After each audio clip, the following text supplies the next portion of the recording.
All India Muslim personal law board की तरफ से जो धमकी आई है कि वक्फ के खिलाफ हम जेल भी भरेंगे, इतनी जेल भर देंगे कि कब्जा हो जाएगा जेल पर मुसलमानों का। तो वहीं देवकी नंदन ठाकुर ने इसका जवाब दिया है। उन्होंने क्या धमकी दी है आज आपको बताऊंगी, और उसी पर कर रही हूं महाभारत, क्योंकि आज महाभारत में सीधा सीधा सवाल पूछ रही हूं कि क्या देश पर होगा वक्फ का कब्जा। यह क्यों पूछ रही हूं?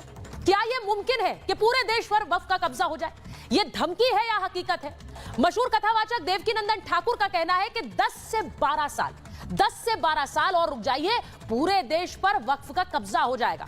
उनका कहना है कि जिस तरह से बेधड़क बेरोक-टोक जमीनों पर दावे हो रहे हैं, मंदिरों पर भी कब्जों से वक्फ हिचकिचा नहीं रहा है, पीछे नहीं हट रहा है। इनको रोकने के लिए एक ही समाधान है कि जितनी जमीन वक्फ के पास है उतनी ही हिंदुओं के सनातन बोर्ड के नाम भी कर देनी चाहिए। अब इस बयान ने एक नई बहस को जन्म दे दिया है, हड़कंप सा मचा दिया है कि जितनी जमीन वक्फ के पास है उतनी ही हिंदू सनातन बोर्ड के पास हो और उतनी जमीन हम लेकर रहेंगे। आज महाभारत इसी पर कर रही हूं, क्योंकि वक्फ के कब्जे रुक नहीं रहे हैं। कर्नाटक में किसानों की 1200 एकड़ जमीन पर दावा कर दिया गया। अब किसान कह रहे हैं हम कहां जाएं, सरकार की भी मिली भगत है, हमारी जमीन वक्फ की कैसे हो गई। जम्मू में एक पूरे गांव पर दावा ठोक दिया, दिल्ली में संसद पर भी दावा कर चुके हैं। तो आप सोचिए कि क्या जो सवाल कथावाचक देवकी नंदन ठाकुर उठा रहे हैं वो वाजिब सवाल है। दो तस्वीरें आपको दिखाती हूं। संसद पर भी दावा ठोकने वाले वक्फ को लेकर अब मुस्लिम पर्सनल लॉ बोर्ड के अध्यक्ष मौलाना सैफुल्लाह धमकी दे रहे हैं। वो कह रहे हैं कि वक्फ पर आंच नहीं आनी चाहिए, वरना हम जेल भरना शुरू कर देंगे, और जेल इतनी भर देंगे कि पूरे जेलों पर मुसलमानों का ही कब्जा होगा।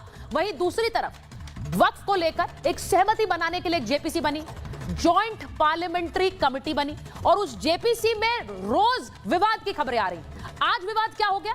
आज भी वहां से बैठक से वॉकआउट हुआ। ये जो तस्वीर आप देख रहे हैं, ये बैठक से वॉकआउट करते हुए सांसद हैं। उसमें आम आदमी पार्टी के सांसद संजय सिंह हैं, असदुद्दीन ओवैसी हैं। अब दिल्ली सरकार का कहना है कि दिल्ली वक्फ बोर्ड की तरफ से जो रिपोर्ट सौंपी गई, उस रिपोर्ट के अंदर दिल्ली सरकार का पक्ष नहीं लिया गया, इसीलिए ये रिपोर्ट नल एंड वॉइड है। तो अब आप सोच लीजिए कि आम आदमी पार्टी भी वक्फ का दिल्ली वक्फ बोर्ड की तरफ से जो रिपोर्ट दी गई उससे सहमत नहीं है। यानी सियासत भरपूर है वक्फ को लेकर। सियासी दल क्या वक्फ के समर्थन में खड़े हैं? आज महाभारत इस पर भी कर रही हूं, क्योंकि बहुत सारे सवाल उठ रहे हैं। देवकी नंदन ठाकुर हमारे साथ आज लाइव जुड़ेंगे। हम उनसे ही पूछेंगे कि यह हड़कंप मचा देने वाला बयान उनका कहां से आया है। उनसे पूछेंगे कि क्या वाकई पूरे देश पर वक्फ का कब्जा हो सकता है। यह रिपोर्ट देखिए।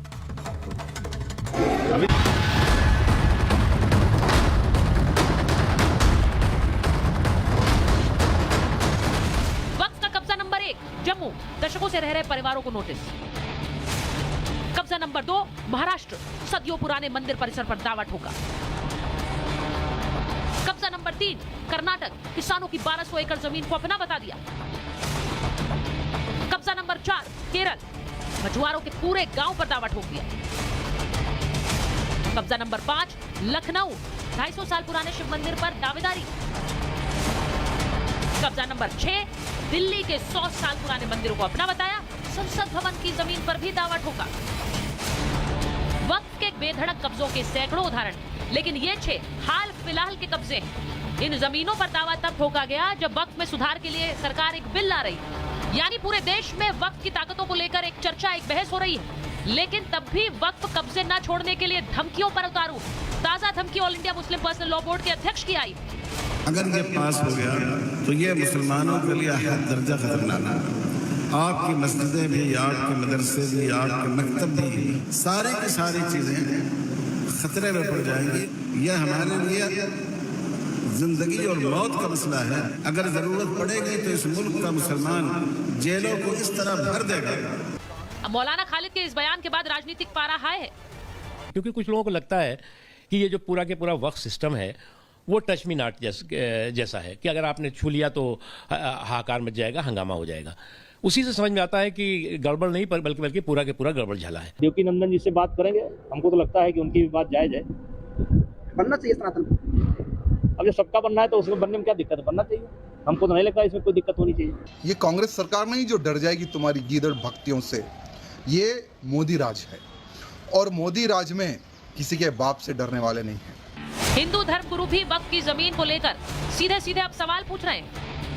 वक्फ बोर्ड का नाम आते के साथ ही संपूर्ण भारत को अब जानकारी हो गई है कि वो एक ऐसा जिहादी बोर्ड है जो कि भारत की माँ भारती की संपत्तियों को अवैध रूप से कब्जाता है। यानी एक पाकिस्तान भारत के बाहर, एक पाकिस्तान भारत के अंदर बन रहा है। जब सनातन के लिए अलग से कोई बोर्ड नहीं और किसी के लिए अलग से बोर्ड नहीं, तो मुस्लिम समाज के लिए वक्फ बोर्ड क्यों? मैं तो मांग करता हूं भारत सरकार वक्फ बोर्ड को समाप्त कर दे। वक्त में संशोधन को लेकर मौलाना खुलकर धमकी दे रहे हैं। दूसरी तरफ असदुद्दीन ओवैसी, बदरुद्दीन अजमल और अरशद मदनी जैसे मौलाना और नेता भी खुलकर समर्थन में आ गए। वक्त को लेकर बनाई गई जेपीसी हल निकालने में लगी है, लेकिन आप ये दो तस्वीरें भी देखिए। जेपीसी मीटिंग में एक तरफ हाथापाई हो जाती है तो दूसरी तरफ नेता वॉकआउट कर जाते हैं। इन सब के बीच कथावाचक देवकीनंदन ठाकुर का एक ऐसा बयान आया जिसने हड़कंप मचा दिया। वो कह रहे हैं वक्त की जितनी जमीन सनातन बोर्ड के पास भी होनी चाहिए। अगर वक्फ बोर्ड इस देश में रहेगा तो सनातन बोर्ड का निर्माण होगा। सनातन बोर्ड का निर्माण इस देश में सरकार को करना होगा, प्रत्येक राजनीतिक पार्टी को इसका जवाब देना होगा। अगर आप वक्फ बोर्ड का सपोर्ट करते हो तो आपको सनातन बोर्ड का सपोर्ट करना होगा। अब सवाल यह है कि क्या देवकीनंदन ठाकुर की मांग पर अमल हो सकता है? सवाल ये भी कि जेपीसी के जरिए वक्फ में सुधार को लेकर कोई हल हो पाएगा? और सवाल ये भी कि अब वक्फ को लेकर अगर मौलाना धमकी दे रहे हैं तो क्या सनातन की धमकी भी जायज है? Bureau report, Republic Bharat. मैं महाभारत में अपने मेहमानों के पास जाऊं उससे पहले आपको बता दूं कि कथावाचक देवकीनंदन ठाकुर जी हमारे साथ जुड़े हुए हैं। मैं उनके पास पहले जा रही हूं। देवकीनंदन जी, बहुत स्वागत आपका रिपब्लिक भारत पर। आपके एक बयान ने एक हड़कंप सा मचा दिया है। आपने कहा कि 10 से 12 साल और रुक जाइए, पूरे देश पर वक्फ का कब्जा होगा।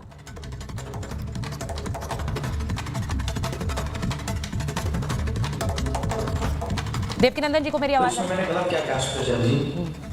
मैंने क्या गलत कहा? आप देखिए, उन्हीं के लोग कह रहे हैं कि जो पार्लियामेंट बनी है वो वक्फ बोर्ड की जगह है। वो कह रहे हैं कि जो एयरपोर्ट बना हुआ है एयरपोर्ट वो भी पार्लियामेंट वो भी वक्फ बोर्ड की जगह है। वो कह रहे हैं दिल्ली में कितने ऐसे मंदिर हैं जो वक्फ बोर्ड की जगह पर बने हुए हैं। तो उन्होंने तो धीरे धीरे अपनी बात का कहना वो शायद समय से पहले शुरू कर दिया है। जो मैंने कहा है उसमें अगर आपको कहीं भी संदेह दिखता हो तो उन्हीं की बातों को सुन के तो मैंने कहा है। मैं कह वही रहा हूं जो वो कह रहे हैं, उनका सुन के मैंने बोला कि एक दिन वही होगा कि वो कह देंगे पूरा भारत वक्फ बोर्ड का ही है, क्योंकि पूरे भारत में अकबर का और इन लोगों का, बेगम की, कोई किसी की पाल की, किसी का घोड़ा यहाँ होकर निकला है, तो पूरा भारत वक्फ बोर्ड का ही है। आप ये कह रहे हैं कि जितनी जमीन वक्फ के पास है उतनी ही जमीन एक सनातन बोर्ड के पास भी हो, एक ऐसा बोर्ड बने जिसके पास उतनी ही जमीन हो, तभी ये सही होगा। आपको लग रहा है ये संभव है? क्यों संभव नहीं? आप देखिए कितने मंदिर हमारे सरकारों के अंडर हैं और देखिए कितने साधु संत महात्मा, कितने हमारे ईश्वर के प्राकट्य इस धरती पर हुए हैं। अगर उन्हीं स्थानों को आप हमें दे देंगे उससे ज्यादा जगह होगी। इवन हमारे तो ईश्वर कई लीलाएं तो ऐसी हैं जो पाकिस्तान में की हैं भगवान ने। अफगानिस्तान तक चले जाएंगे हमारी लीलाओं को देखे तो हमारे पास तो पूरा भारत में ऐसी कितनी जगह हैं जहां संत महात्मा और हमारे भगवान की लीला हुई है और अवतार हुआ है। और अभी भी जितने मंदिर सरकार ने अपने कंट्रोल में ले रखे हैं उनसे कितनी जमीन लगी हुई है। तो सनातन बोर्ड जब बनेगा और वो मंदिर, वो सारे देवालय जब वो हमारे